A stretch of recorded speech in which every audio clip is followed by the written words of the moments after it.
Mangoes are picked in one of three ways. The first is with a harvest aid.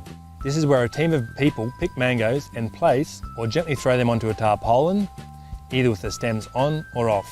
There are different types of these machines, and you may either pick from the ground or from a platform.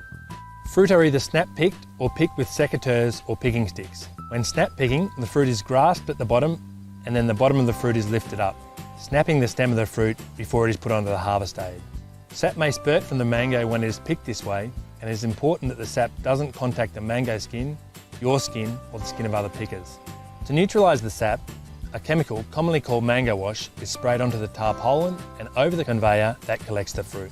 If the stems are removed, it is important that the fruit is placed onto the tarpaulin within 5 seconds, otherwise the sap will burn the skin. If the stem is still on the fruit must be destemmed either under a spray or in a bath of mango wash. The fruit must be left under the spray or in the bath for 1 minute to protect the fruit from sap burn. If you get sap on your hands, it is important that you wash this sap from your hands before you touch any other mango fruit, as even a small amount of sap can damage the fruit. A picking stick is used to pick mangoes you can't reach from the ground. It has a set of cutting blades to cut the stem and a set of jaws to hold the stem when it is cut. The jaws of the picking stick must be facing down so the fruit isn't dropped after it is picked. Once on the harvest aid, the fruit flows from the spray or bath along a conveyor and drops into a bulk bin for transport to the packing shed. It is good practice for the fruit to fall onto a foam pad when it falls into the bulk bin, and this pad must be repositioned as the fruit fills the bin. The second way mangoes are picked is with a hydraulic ladder called a cherry picker. A cherry picker is operated by a single person and moves up and down and inside and around the tree. The fruit is snapped from the tree and placed into a picking bag. Mango wash is sprayed over the fruit to neutralise the sap. When the picking bag is full, it is lowered to the ground and emptied gently into a bulk bin for transport to the packing shed. It is important that all fruit in the bag is covered by mango wash, so do not overfill the bag before emptying. The third way to pick mangoes is to pick with the stems intact and the fruit is desapped in the packing shed.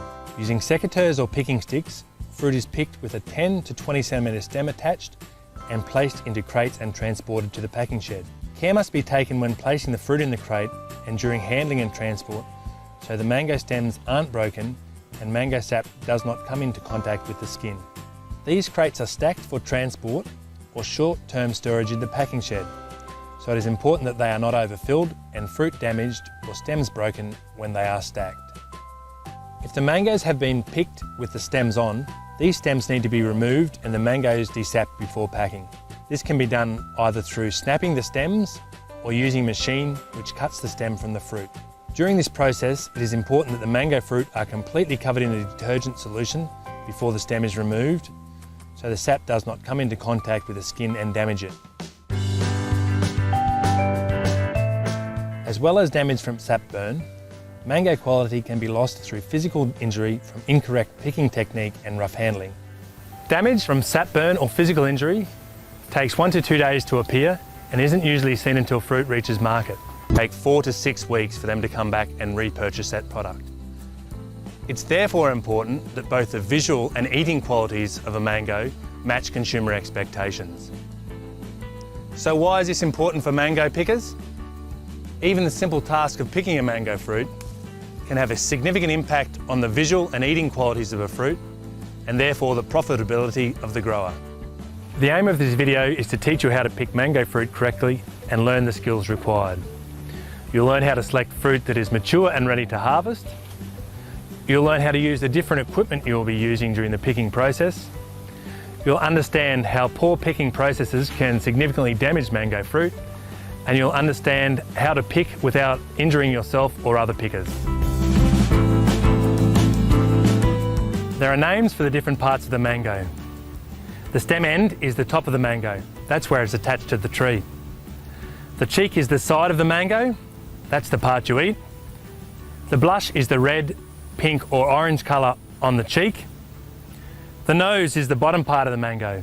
You may hear terms like soft nose used when fruit has a defect. And the beak is the pointed part near the nose. Mangoes are picked in a hard green, mature state so they will ripen to an acceptable eating quality and external appearance. At this stage, the fruit is hard and the skin is green apart from the blush. The shape of a mango fruit changes as the fruit matures.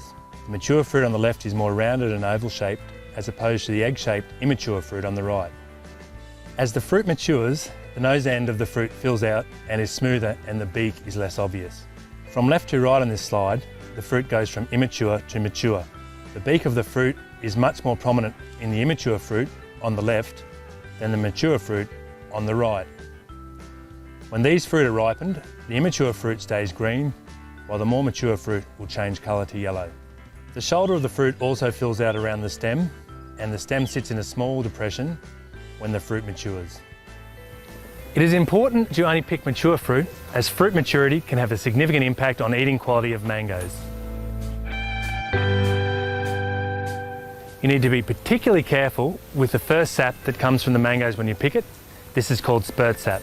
If spurt sap comes in contact with the skin of the mango, it can damage the skin. This is called sap burn. This sap can also burn your skin or skin of other pickers.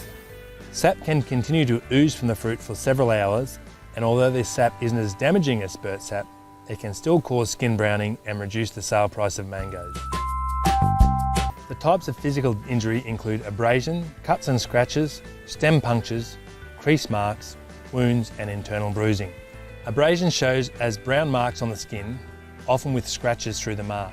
It is caused by the skin of the fruit rubbing against dirty, dusty equipment or crates and bulk bins, or sticks and leaves in the crates and bins.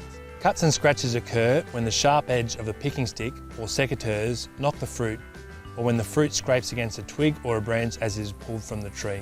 Stem punctures occur when the stem is not completely removed and the short stem punctures another fruit as it is placed onto the harvest aid, as it rolls into the bulk bin, or through pressure from other fruit in the bulk bin.